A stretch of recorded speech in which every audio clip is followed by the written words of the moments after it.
Voltamos ao último bloco da nossa entrevista com o economista Clóvis Vieira, falando sobre economia nacional em épocas de eleição e crise internacional. Clóvis, falávamos da economia a nível internacional, eu levantei no último bloco, foi por que a gente tem essa defasagem com alguns países integrantes do BRICS, né, como o caso da China, não sei como andam os outros, a Índia, né? Parece que nós temos alguns entraves que são difíceis de transpor. Qual o dever de casa que a gente precisa fazer para resolver essas questões? Então, eu falei que a gente tem um problema no segmento de comércio, né, que está tendo, digamos assim, desempenho bastante aquém do necessário, em função do equívoco, né, do direcionamento da política econômica, mas a gente não falou especificamente do setor indústria, que é o carro-chefe, digamos assim, né, da economia, e que é o setor hoje, digamos assim, mais penalizado. Ele está funcionando hoje como uma espécie de um saco de pancada, né? O governo concede um pacote para a indústria, mas que é paliativo.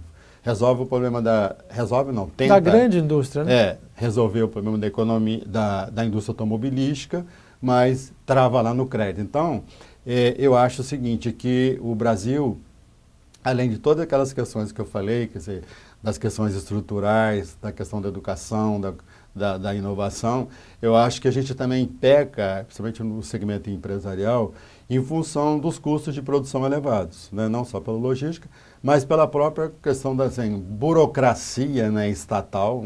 O Estado tem uma intervenção muito grande na economia, no muito Brasil, pesado, né? Muito pesado, e isso então passa, digamos assim, você fica relativamente engessado, né, nisso aqui. Então, o que é que desestimula a produção? Desestimula a produção, por exemplo, a reforma tributária, né? A reforma tributária, porque já tem mais ou menos 40% do PIB aí, né? Então, a reforma tributária, a carga tributária, né? Ela é uma coisa assim que vem arrolando por diversos anos e precisa de ser repensada, né? Você não tem condições de, digamos assim, de produzir e arcar com todos esses custos. Então, acho que é uma coisa que não é tão fácil, porque ela requer um contexto de negociação política, né? Você mexe com os incentivos, mexe com uma série de coisas que você... Mas eu acho que ela tem que ser colocada como uma bandeira de luta. É impossível você não trabalhar a questão da reforma tributária. Outra coisa, a reforma trabalhista, né? Tem uma CLT aí que é jurássica, né? Que é impeditiva de você, digamos, formalizar o emprego, né? E também não se faz nada. Então, acho que assim, você tem questões que são fundamentais, que têm que serem, né, atacadas de frente e que a gente gostaria, inclusive, de ver com os presidenciáveis como é que eles vão, pelo menos, sinalizar, né, essa aqui. Essa é uma questão grande. Por quê? Porque isso entra na questão que você falou do Brasil vis-à-vis o mundo. Nós temos, por exemplo, como a gente produz caro em função, né, dos gargalos logísticos, dos entraves burocráticos, então o nosso produto ele é pouco competitivo, né? Então, por exemplo, os Estados Unidos, o maior mercado consumidor do planeta, a gente tem que, digamos assim, trabalhar um pouco mais isso aí, né? Então, eu acho assim que o novo governo, quando eu falei de comércio exterior, ele tem que repensar um pouco as suas ações, porque a gente está observando o seguinte: o Brasil está muito travado no Mercosul, né? Por questões políticas, que é de influência política. O Brasil, pelo menos o governo tinha interesse ou tem interesse de uma cadeira, né, no Conselho de Segurança da ONU. Então, ele fez uma política, digamos assim, mais ou menos assistentalista com a Argentina. E, na verdade, os países que estão estão se sobressaindo mais são os países que estão buscando do lado que a gente chama da Aliança do Pacífico, né? Foi a questão do Chile, a questão do Peru, a questão do México. São países que estão saindo melhores porque eles estão sendo fortalecidos com, digamos, com negociações de acordos bilaterais com os Estados Unidos, coisa que o Brasil não está fazendo. E não está fazendo também com a Europa, que já também é momento de você estar buscando isso. Então, acho que o Brasil, quer dizer, tem que reduzir o custo, né, de produção para se tornar a produção mais competitiva, incrementar o setor da indústria, que está sofrido, né, é o segmento hoje que a gente observa que é o que está crescendo menos, né, o que tem o pior desempenho, mas eu acho assim que a política de comércio exterior também, ou a política externa, na verdade, né, ela tem que repensar um pouco as suas prioridades.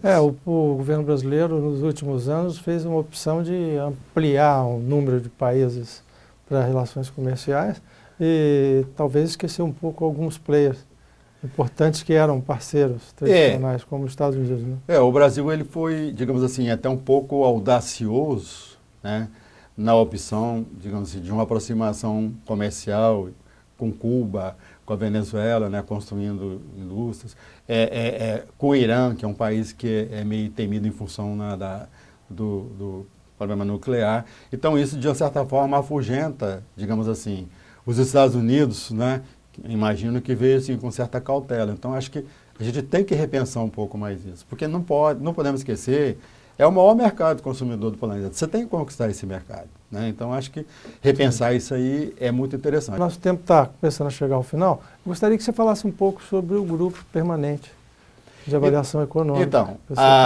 finalizando aí essa questão de coisa, eu acho que a gente está hoje assim num grande dilema, né? É ajuste ou uma janela de oportunidade? Então, eu acho que essa é a orientação acertada.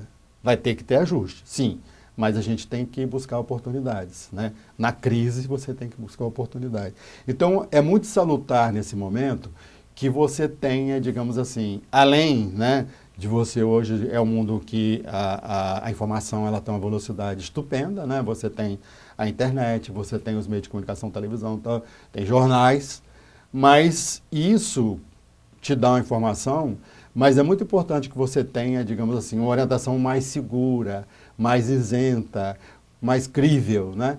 Então, essa foi a decisão que nós tomamos há 20 anos atrás para formar um grupo permanente de acompanhamento empresarial no Espírito Santo. Ou seja, a necessidade que o empresário tem de conhecer melhor, de entender melhor, né, as medidas, né, econômicas, traçar cenários, né, e sempre acompanhando e reavaliando, por isso que a gente chamou de permanente, quer dizer, né, de avaliando isso, que a gente faz isso através de relatórios que são entregues diariamente, tudo por online, tem a carta mensal, que é um pouco mais densa, então a gente analisa a questão política, analisa a questão econômica, né?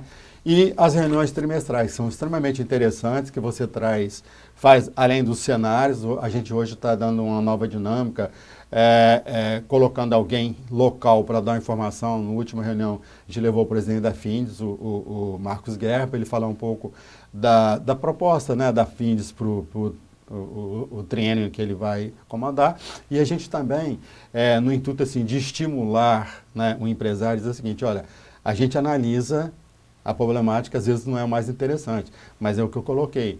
Quais são as oportunidades? Então a gente tem privilegiado, fechando a reunião, com uma empresa local que dá o seu recado, né, que ela está no mercado, apesar da crise, ela está no mercado. Experiência de sucesso. Exatamente, é mais ou menos por aí, né? Então a gente levou assim empresas que foi assim resultados muito interessantes. A gente levou a H-Branca para falar da fusão com a Trip, né, e a H-Branca.